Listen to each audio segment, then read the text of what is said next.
لا إله إلا الله لا إله إلا الله لا إله إلا الله لا إله إلا الله لا إله إلا الله لا إله إلا الله bismillahi rahmani rahim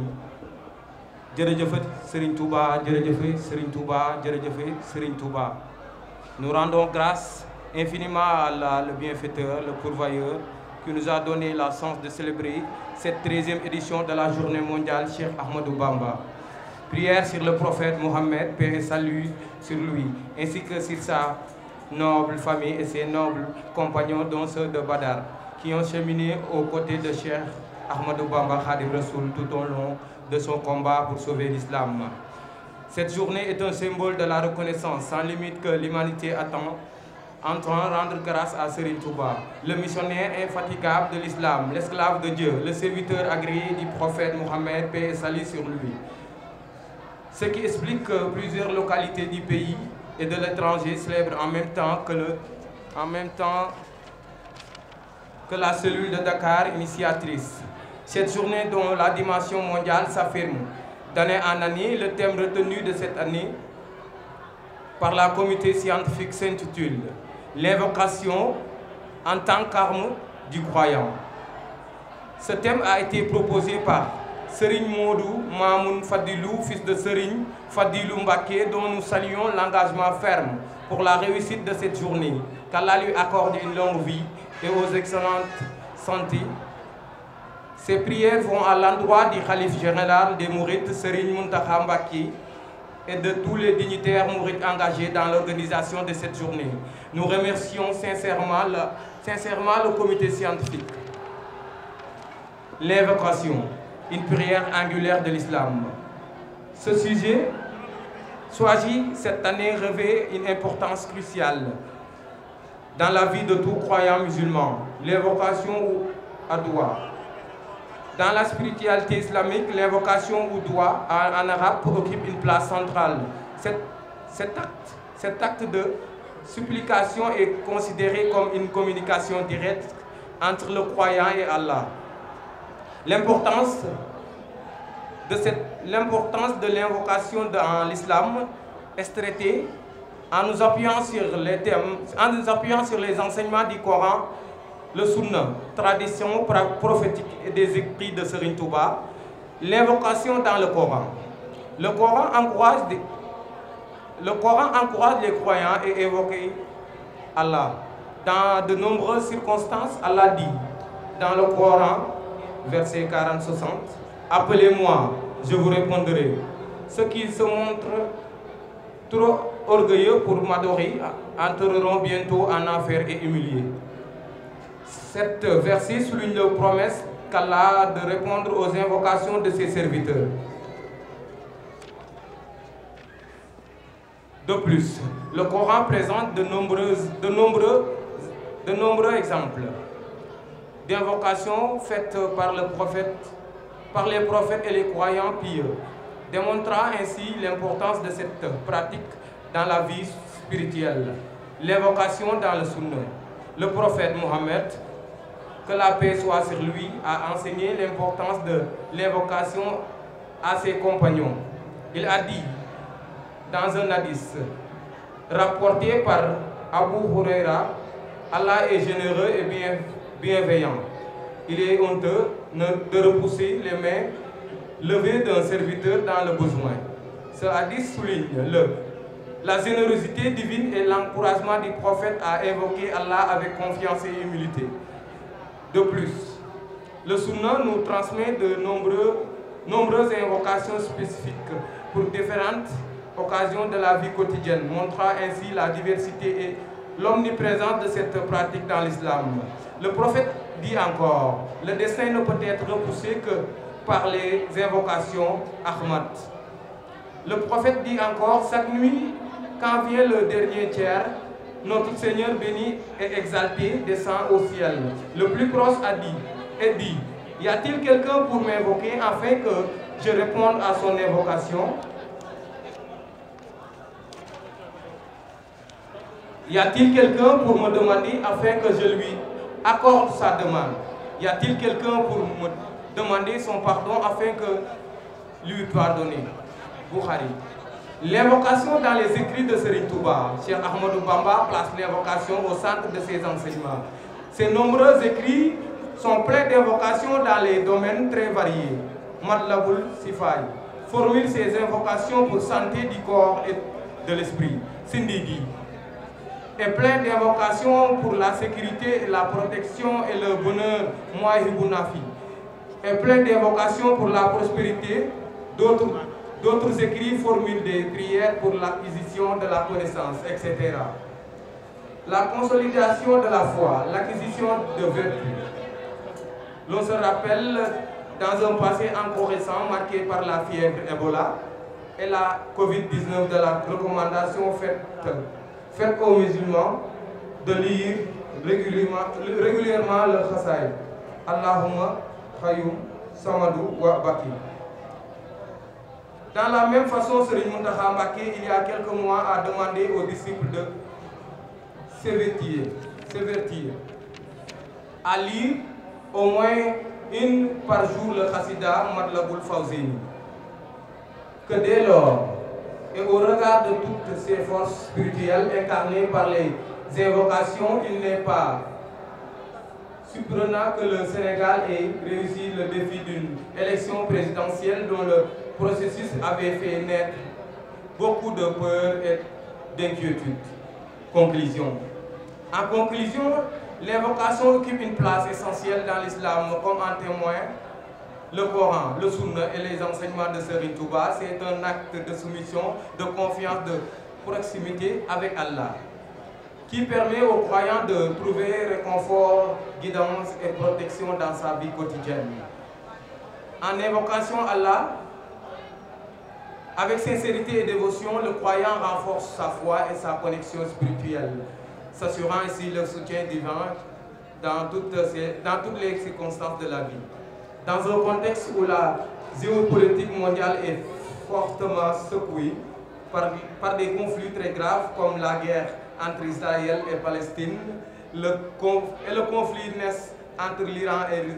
l'Israël, seules les invocations peuvent sauver l'humanité dans la catastrophe nucléaire. Au Sénégal, les graves événements et les manifestations violentes en 2021 et en 2024 ont failli jeter le pays dans le gouffre, mais les invocations de nos guides religieux ont pu, par la bonté du Seigneur, nous éviter le pire. Prière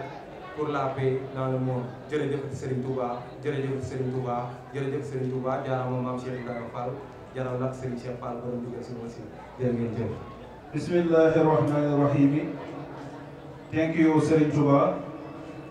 Thank you, Serigne Touba. Thank you, Serigne Touba. We thank infinitely Allah, the benefactor, the provider who gave us the chance to celebrate this 13th edition of the Sheikh Ahmadou Bamba World Day. Praise on the Prophet Muhammad, peace and blessings of Allah on him, as well as on his noble family and his noble companions, including those of God who work alongside Khadim Rasul throughout his fight to save Islam. This day is a symbol of the boundless recognition that humanity intends to be Serigne Touba, the tireless missionary of Islam, the slave of God and the servant of the Prophet Muhammad, peace and blessings of Allah be upon him. This explains why several localities in the country and abroad celebrate at the same time as the initiated itself of the God. This day, whose global dimension is affirmed from year to year.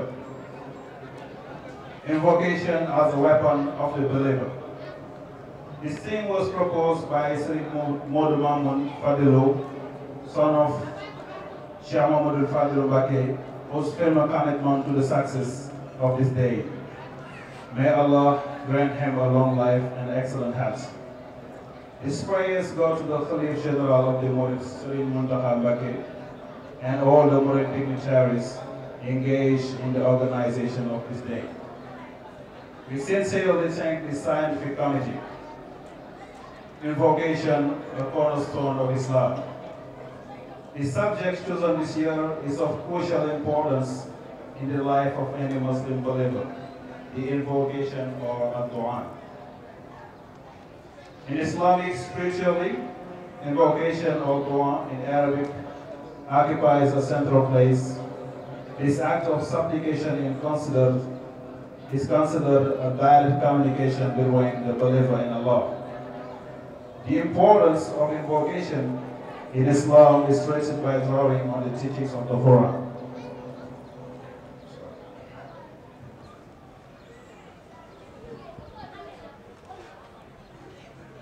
The Sunnah,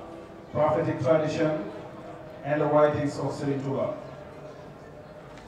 Invocation in the Quran. The Quran encourages believers to invoke Allah in many circumstances. Allah says in the Quran 40:60, "Call me, I will answer you.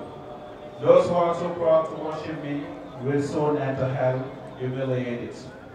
This verse emphasizes Allah's promise to respond to the invocation of His servants. Moreover, the Quran presents many examples of invocations made by prophets and pious believers, this demonstrating the importance of this practice in the spiritual life. The invocation in the Sunnah. The Prophet Muhammad, peace be upon him, took the importance of invocation to his companions. He said in a hadith reported by Abu Hurairah, Allah is generous and benevolent.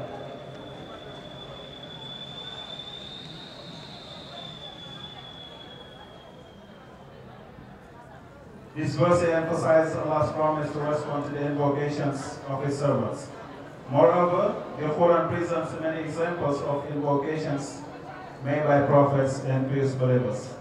thus demonstrating the importance of this practice in the spiritual life. The invocation in the Sunnah. The Prophet Muhammad, peace be upon him, saw the importance of invocation to his companions. He said in the hadith reported by Abu Hurairah, Allah is generous and benevolent. It's shameful to push back the raised hands of a servant in need. This hadith emphasizes the divine generosity and encouragement of the Prophet to invoke Allah with confidence and humility. Moreover, the Sunnah gives us many specific invocations for different occasions of daily life, thus showing the diversity and omnipresence of this practice in Islam. The Prophet goes on to say, destiny can only be rejected by invocations. Ahmad. The Prophet still says, every night when the last hour comes, our blessed and exalted Lord descends to the nearest heaven and says, is there anyone to invoke me to answer his invocation? Is there anyone to ask me to grant him his request? Is there anyone to ask me for forgiveness so that he can forgive? Bukhari. The invocation in the writings of Serigne Touba. Shaykh Ahmadu Bamba places invocation at the center of his teachings. His many writings are full of invocations in a wide variety of fields. Matlabul Shifai formulates invocations for the health of body and mind. Sidini is full of invocations for security, protection, and happiness. Mawahib al-Nafi' is full of invocations for prosperity. Other writings formulate prayers for the acquisition of knowledge, the consolidation of faith, the acquisition of virtues. In the still recent past, marked by Ebola fever and COVID-19, we remember the recommendation made to Muslims by Sheikh Sidi Mokhtar Baqi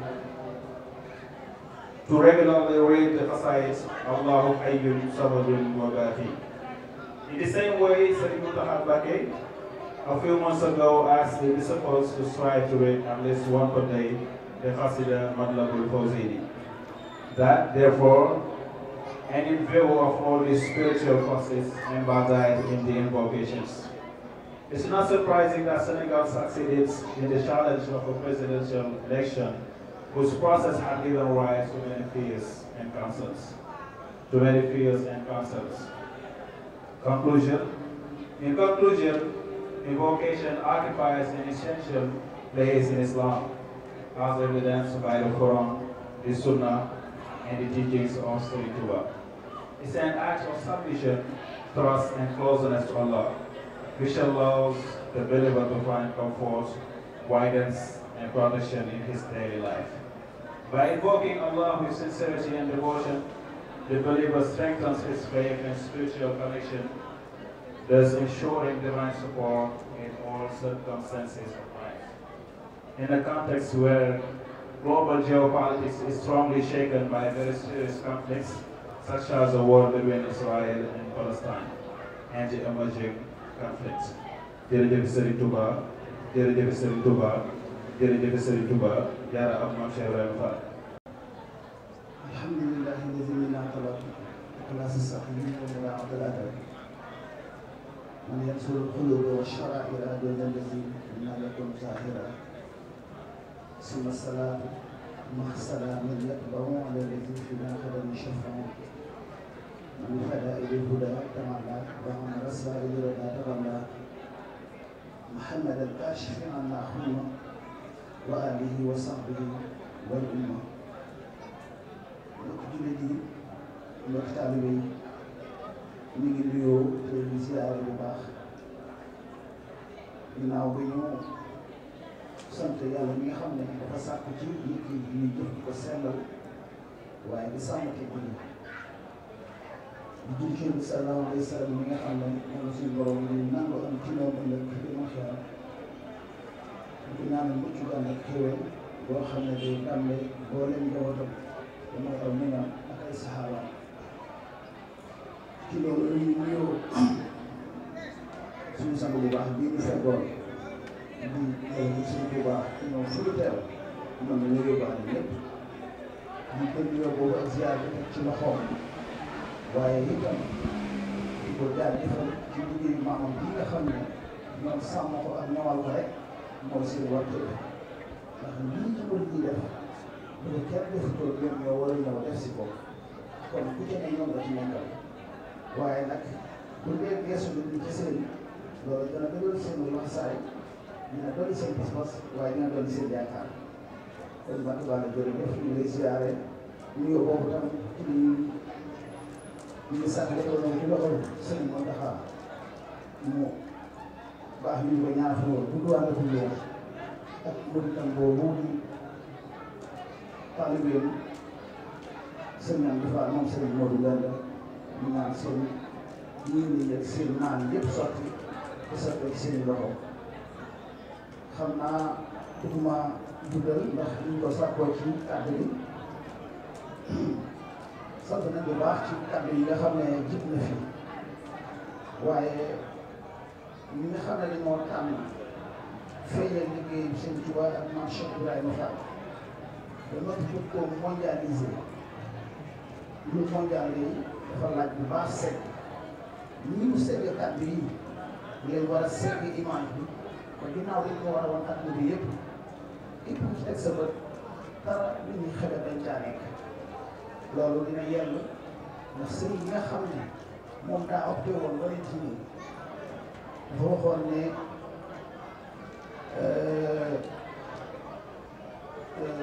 dafa wax ne inni uqaatilu nasaara turra fi ardihim min maaliki murtala loolu mooy dinaa taxaw ci mbooleem pénc wala dinaa taxaw ci ëtt bu mu mën doon ci réewu nasaraan yi ngir fësal liggéey bi nga xam ne mooy la yàlla bëgg ak yonentam loolu bu jàpp ne sëriñ bi dem taxaw ci ëtt yi dafa mel ne déggoo waaye léegi taxaw ci ëtt yi mooy mëntan yi mu defar nampatal leen ci boppam soxlaatul li mu jëmoon ak yàlla yonent bi loola day mel ne seen kàddu yi bu jibee tey ak seen jëf yi ñu war ko wax àdduna dafay mel ne comme sëriñ bi taxaw na ci pénc yëpp wala ci ëtt yëpp ci loolu moo xam ne digoon na ko mboolem nasaraan yi kon day mel ne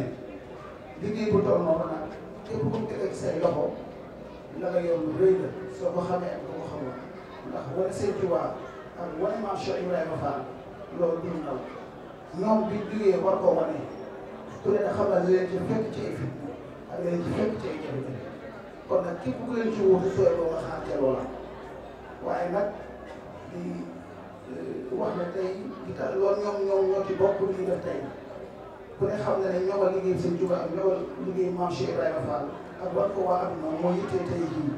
loolu muy taxaw ko foofee ca Tuubaa ci digal loolu kuréel bi ñu woowee daayira gis bu politique te mooy njabootu Maam Cheikh Ibrahima Fall bi sëñ mo si andi moo ñu benn ma waroon teew fii tey ndax maamam bu baax yooyu ñu fi tudd ak war koo wane waaye muy tànn ci njabootu boppam boobu yebal leen fii ngir bu ñu dikkee nekk kàddoom waaye nekk ay tànkam loola nag dara jiitu bu ci la nga xam ne mooy yëfi taalibe ab taalibe rek nga seen bi waxal ndax liggéey bu toll nii jiitu bu toll Serigne Touba jiitu bu toll Maam Cheikh Ibrahima Fall dara jiitu bu ci rek wane ak taalibe loolu mën na am mot mën na am modèle mën na am ni ñu ko mën a gisee waaye lépp ci figuré rek yar ak tekki ak boobu taalibe rek képp la war a naan daal loolu nag moo sababoon ndax lu yàgg dara am na fi télévision yoo xam ne am na ay nit yu ñu toogal jotaay waxtaan ak ñoom ñu am ay kàddu yu yëkkati ñu nekas lool ñu jëm ci kilifa ku mel ni Maam Cheikh Ibrahima Fall sëriñ bi sàkk woon nag njabootam yi jóg di ko aaral loolu tey bu ñu tuddee Cheikh Ibrahima wala jëm yëkkati turu yàlla yi kon doon na laaj njabootam boobu ñëw saytu ndax lu ko sëriñ bi bëggee ñaka càmtit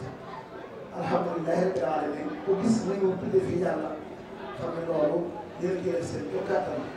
waaye na gën a rafet na gën a baax na gën a dëgër ndax loolu ci seen dund moo sababoon tam journée culturelle Maam Cheikh Ibrahima Fall bi ñuy def le 20 avril bii ko incha allah ñun suñu ndaw fii ci daara ji moo nekkoon sëñ Bay nii loolu laa tax Abdoulaye sëñ Abdoulaye ñu leen bëggoon a jaare ci moom jottali ko digal yooyu sëñ bi santaane ci dëgëraatal bi pas-pas yi waaye yeesal taalibe bi te fonk ko tey wane Cheikh Ibrahima Fall ci jëf ak ci ay wax waaye nag leeral ko tam liggéey boobu foo ma toll ndax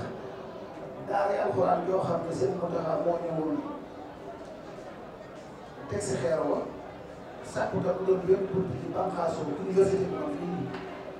waaye ñu bëgg itam yeneen daara yoo xam ne soxna yi ñoo fay nekk si xabaar mi ñu dégg liggéeyu njàng alxuraan ci Touba war a ñëw teg si xeer yi loolu nag ñu doon sàkk mboolem ñi nga xam ne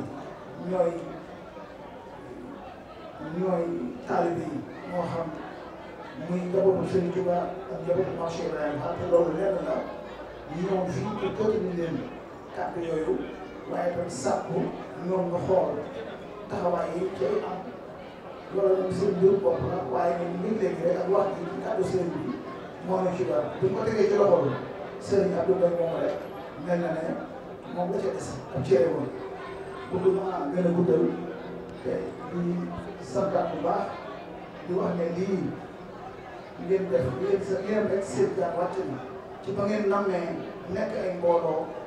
yu fasanti ko waaye ngeen nam taqaloo loolu mooy la seen borom sant yéen bi saa sa ci digal ko jullit yëpp nekk benn kon nag yéen gàcce galaama yàlla na suñu borom dafal ca te may liggéey bii mu egg fa ngeen xam ne fa ngeen ko yéene te seytaane yi ci am benn wàll salaamaaleykum wa rahmatullahi wa barakatuhu wa rahmatullahi wa barakatuhu rabbi ishrah li sadri wa yassir li amri wahlul uqdatan min lisani yafqahu qawli assalaamu aleykum wa rahmatullahi taala wa barakatuhu ñoo ngi nuyu mbokki jullit yi ak mbokki taalib yi fi teew yëpp di jiital ci nuyoo bi ak ziar bi xalifatu maam Cheikh Mouhamadul Mountakha di ko ñaanal suñu borom yàggal ko fi te may ko wér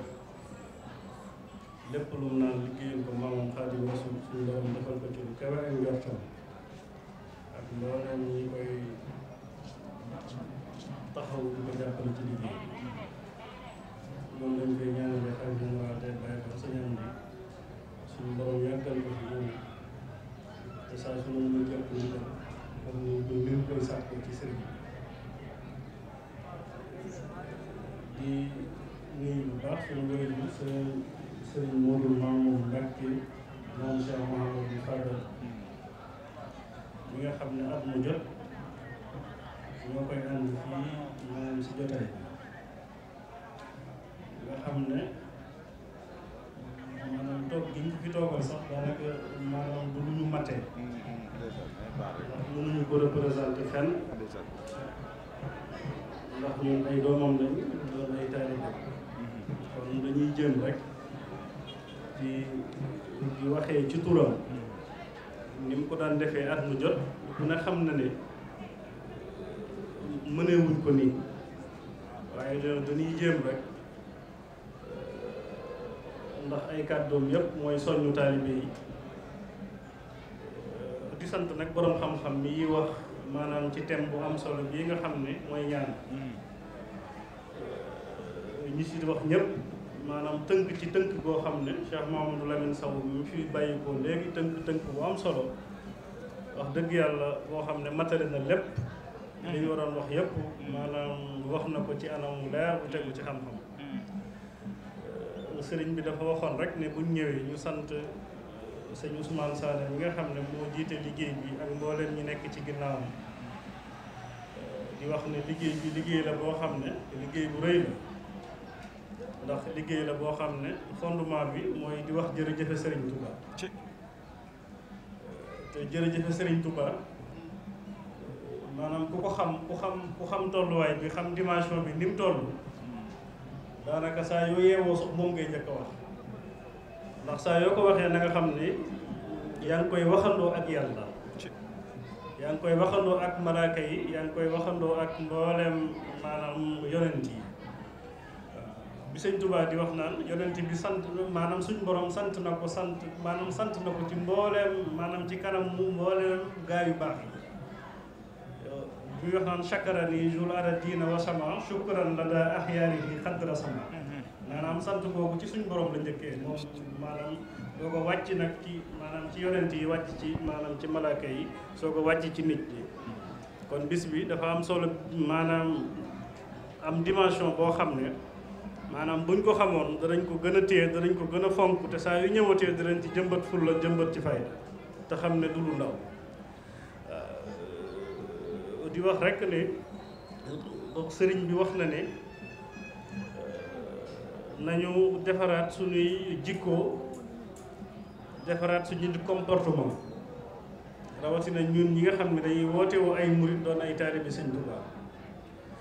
ndax ab murit warta nekk ci loo xam ne maanaam dañ ko fay romb naan ko cam dañ ko fay romb di ko seexlu maanaam ab murit fu mu nekk moo fa war a gën a baax moo fa war a gën a tàggat boppam moo fa war a dàq jaamu yàlla ndax Sëñ Tuubaa bi muy julli ci géej gi du càgge ni maanaam dafa bëgg a woote xar baax wala mu woote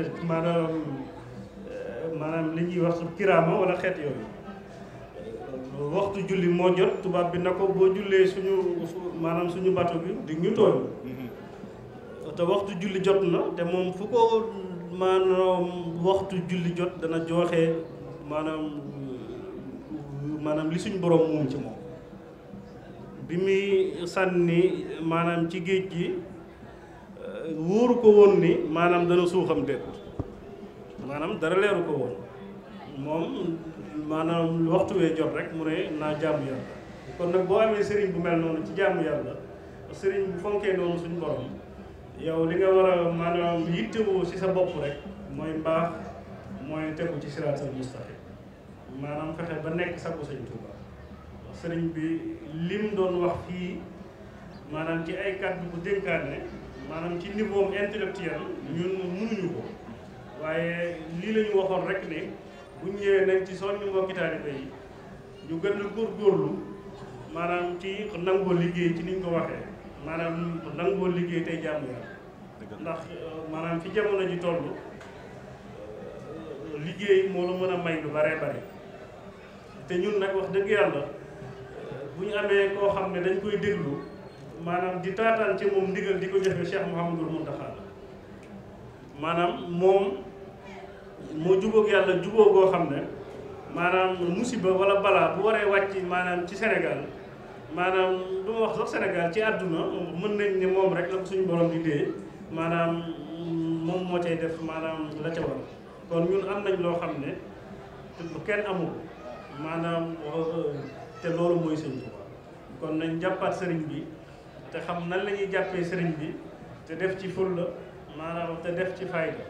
di ñaan bis bi suñ borom may ñu yàgg koo woote maanaam yàgg fekk mboolem maanaam ñu baax ñëpp ñi koy taxawu te lépp luñ ciy sàkku sëriñ bi defal ñu ko tam ànd ak maanaam wér ak gudd fan ci barke Cheikh Ahmadou Bamba Khadimu Rasul wa axiru da'waana alhamdulillahi rabbil alamin wa salaamu aleykum. Ousmane Sané nag mu ngi sant mbokk taalibe yëpp ak mboolem comité pilotage bi nga xam ne moo jiite liggéey bii ndax comité pilotage bi ñu ko waxee mbir mii dégg nañ sànq li sëñ Assane Fall wax mbir mi mbirum sëriñ bee du mbirum kenn ku du sëriñ bi am na nag ay jëriñ ñu ko taxaw mu sëñ Modou Mamoune Mbacke mu sëñ Fallou